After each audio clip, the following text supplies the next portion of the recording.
When Jurassic World was released, we got a look at the first hybrid dinosaur in the series, the Indominus Rex, which was a proprietary blend of a variety of animals and dinosaurs. Then, not so long after, we got our second hybrid in Fallen Kingdom, the Indoraptor, or as it's sometimes nicknamed, the Indominus Raptor. A horror movie-worthy creation that enjoyed the perks of a body much larger than what's seen in most real dromaeosaurs, but still retaining a crazy level of agility, a sickle toe claw, and perhaps the hardest to miss, a set of slender man-like arms equipped with claws that would put Freddy Krueger to shame. And while it may be smaller than the Indominus Rex, this wombo combo of features certainly makes it a bit creepier, despite sharing many similarities. And it's no mystery why these two creatures share some aspects, as the Indoraptor itself was pretty much inspired by the question of what would happen if you combine the Indominus Rex with a real Velociraptor. But as it so turns out, we don't have to ask that question, because nature kind of already answered it for us, just a really long time ago, about 150 million years ago to be exact. As it was then during the Mesozoic that a family of theropods emerged who were strikingly similar in appearance to the Indoraptor, but were in some ways even more bizarre and arguably more deadly. These were the Megaraptorans. Like the Indoraptor, this group is shrouded in secrecy and mystery thanks to their minimal fossil record. And to date, researchers can't even agree on where they come from or what they are. But there is no argument that they would have made for the perfect Jurassic Park villains, as each one followed the same nightmarish body plan, which included this. What you're seeing here isn't a giant sickle claw on some supersized raptor's foot, but a hand of all things. And it belonged to the Megaraptor, the holotype for the family and the first Megaraptoran to be discovered, being unearthed in Argentina before the turn of the century. And as its name suggests, paleontologists thought they had originally found a gigantic raptor, based on its massive claw, which they believed to have belonged to a foot.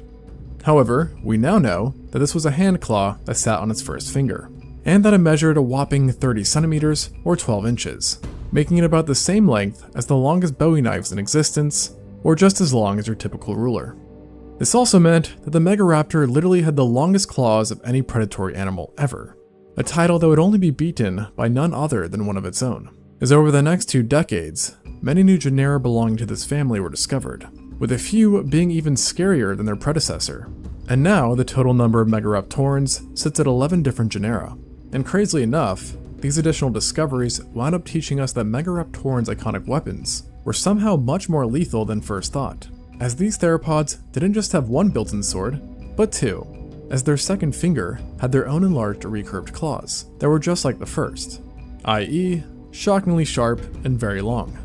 And what's crazy is that their claws were likely even longer in real life, as they were most likely covered in a keratinous sheath that might have added an additional 30% in length.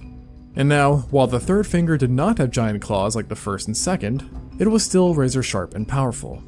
But what made these claws truly deadly wasn't only their shape and size, but also what backed them up, so to speak, as Megaraptorans had robust and proportionally large arms and hands that would have given theropods like the Tyrannosaurus Rex some pretty major insecurities.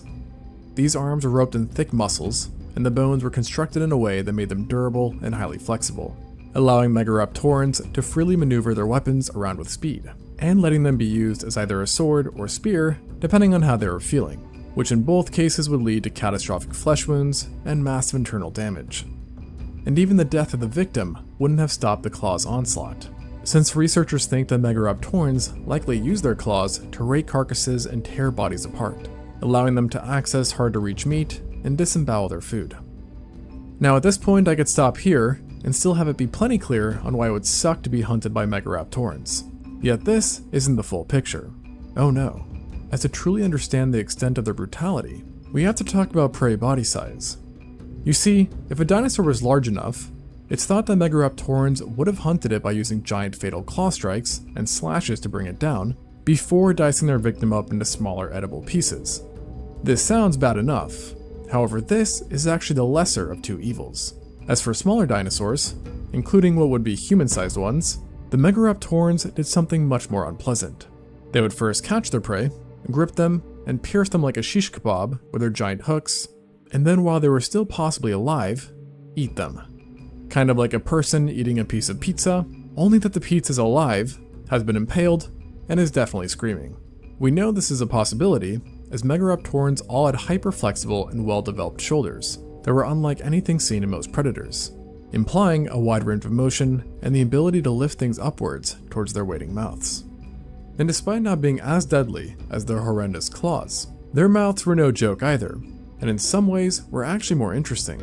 Because unlike most predators that have similar teeth to their relatives, the Megaraptorans had vastly different ones among them, each seeming to take inspiration from other notorious dinosaurs. For example, the Megaraptor had similar frontal teeth similar to those seen in Tyrannosauroids, being chisel-like and having a D-shaped cross-section. Meanwhile, the Murasraptor's front teeth were like fangs of all things. It got weirder though, as others, such as Australovenator and Orcaraptor, had teeth more like Compsognathids and Dromaeosaurs, with the front sides being smooth and flat, while the backs were serrated and designed to cut. And the mimicking continued with the Fukuiraptor, who might have had the least visually appealing teeth of them all, with its laterally compressed blade-like dentition, which highly resembled the Carcharodontosaurus, who, as you may know, is rather well known for possessing shark-like teeth. Now what's interesting is that studies have shown that Megaraptorans probably couldn't bite down or open their mouths with that much force. But given just how efficiently designed their teeth were, that wasn't really an issue to having a deadly bite. Especially when you remember that the arms already had more than enough killing potential as it was. It's here in the teeth that the Megaraptorans also arguably get a win over the Indoraptor, because despite the Indoraptor's teeth looking kind of scary, they were quite small and designed more for gripping rather than tearing or puncturing. And nature's own monstrosities take the prize in size as well, because of all the members we know of, the closest to the stature of the Indoraptor would have been the Aerosteon, an Argentinian genus who weighed 1.1 tons and measured 7.5 meters or 25 feet, nearly identical to the stats of Dr. Wu's creation. But the crazy thing is that this is actually considered to be on the medium size for this family, not large, as they could get much bigger. In fact, nearly half of the Megaraptorans were larger than an Indoraptor, with the Orcaraptor, Megaraptor, and the Trataenia all being over 8 meters in length. And at this size, some of them were the largest predators in their environment, and a few achieved some even more impressive feats, as currently the largest Australian theropod is thought to have been a Megaraptoran, a fitting animal for a country well known for their messed up wildlife. Still, it wasn't in Australia that you would find the largest member, far from it, as to meet a real giant, you'd have had to travel back to late Cretaceous Argentina, where if you were seriously unlucky, you would have encountered the Maipe. Yes, you heard that right, the Maipe. But let me tell you, this somewhat funny sounding name does not do it justice, as in reality, nothing about this giant theropod was comedic, especially for its prey. Not only was it the largest member in its family, but it was also a massive theropod in general, with recovered bones suggesting a length of up to 10 meters or 33 feet, longer than the length seen in the biggest conclusive Allosaurus specimens. At this size, Maipe was no doubt the biggest and baddest theropod in Argentina, and it likely preyed upon pretty much everything, including a variety of ankylosaurs, hadrosaurs, and ornithopods. It might have even been able to hunt a coexisting titanosaur, the Nolatitan, by using its massive claws to tear and grip it, while its mouth could then be used to deal additional damage. And while no claw belonging to this beast has been found yet, researchers estimate, based on its closest living relatives, that they were at least 37.5 centimeters or 15 inches long, giving it the title of the predator with the largest claws, even when including Freddy Krueger in the running. And this is a notion that is adequately reflected by its name, which while may not sound intimidating in English, actually has a very sinister meaning, as it references a creature in Aonakink mythology known as the Shadow of Death that kills with cold wind. So yeah. Coming through a forest clearing and seeing one of these guys, or really any Megaraptoran for that matter, would have been a heart-thumping moment. But what might really stop your heart is seeing one start to run, because the moment it lifted its foot, you'd suddenly realize that they were much faster than they should have been. And there's a reason for that. Many dinosaurs have hollow or pneumatized bones, meaning they were filled with air pockets. But in Megaraptorans, this pneumatization was taken to an extreme level. So extreme that only one other theropod is known to rival their hollowness, and that's the Neovenator. And what's interesting is that all of their bones possess this characteristic, but the ilium, vertebrae, and ribs were especially hollow, which together made Megaraptorans very light for their sizes. For example, the Megaraptor was only around 1 ton, while an Allosaurus of similar length might have been 50% heavier.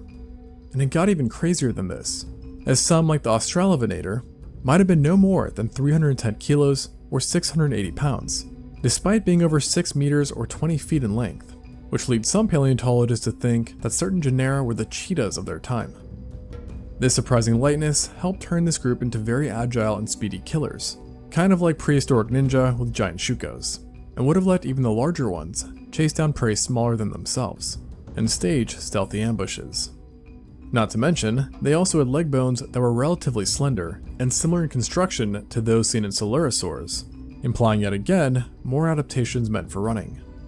And no surprise, such a design worked wonderfully to the misfortune of others. But unfortunately for them, this others could even include themselves, as fossil records have shown. Specifically, a Velociraptor specimen, an Argentinian genus, was found with a severely infected brain case, which is thought to have originated from 2 different puncture marks on the side of its skull that lo and behold matched the teeth found in its own mouth, meaning it came from a rival. The extent of the infection was so severe that the team who studied the skull believed that there is a greater than 50% chance that the individual succumbed to its injuries. But it is this aggressive attitude combined with its build that ultimately allowed the Megaraptorans to establish an expansive dominion, with species being known from 3 different continents: Australia, Asia, and South America, with Argentina, Australia, Thailand, and Japan having been strongholds for members. In these countries, if you wanted to avoid running into one of these real-life Freddy Kruegers, you would have needed to steer clear from any sources of water, as Megaraptorans typically lived in wet environments, namely fluvial areas and coastlines, where prey would have been abundant and diverse. There's even some speculation that some members may have opportunistically hunted marine and semi-aquatic animals, such as crocodilians, large turtles, and big fish. In fact, once upon a time, paleontologists actually thought that hunting in the water was really the Megaraptorans' main way of acquiring food, with the idea that they used their large claws to ensnare and spear fish. But nowadays, based on all their other adaptations, it's believed to be an unlikely story, and there's near universal agreement that they were simply terrestrial hunters, who were many times the sole apex predators in their environment. However, this wasn't always the case, and fossil records indicate that they had quite the rivalry with Carcharodontosaurids, who were sometimes even bigger and specialized to tackle big game. This competition took place mainly in South America, and during it, the Megaraptorans preferred to play into their agility and speed, since it was only after the extinction of Carcharodontosauridae, 90 million years ago, that they underwent a rapid size increase.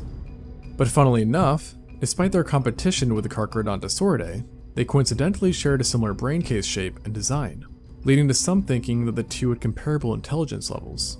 Now, admittedly, Carcharodontosaurids are no Indoraptor when it comes to intelligence, but they have been compared to crocodiles, who despite misconceptions can actually be quite smart, and are known to occasionally set traps, coordinate, and even once in a while, use tools to lure prey.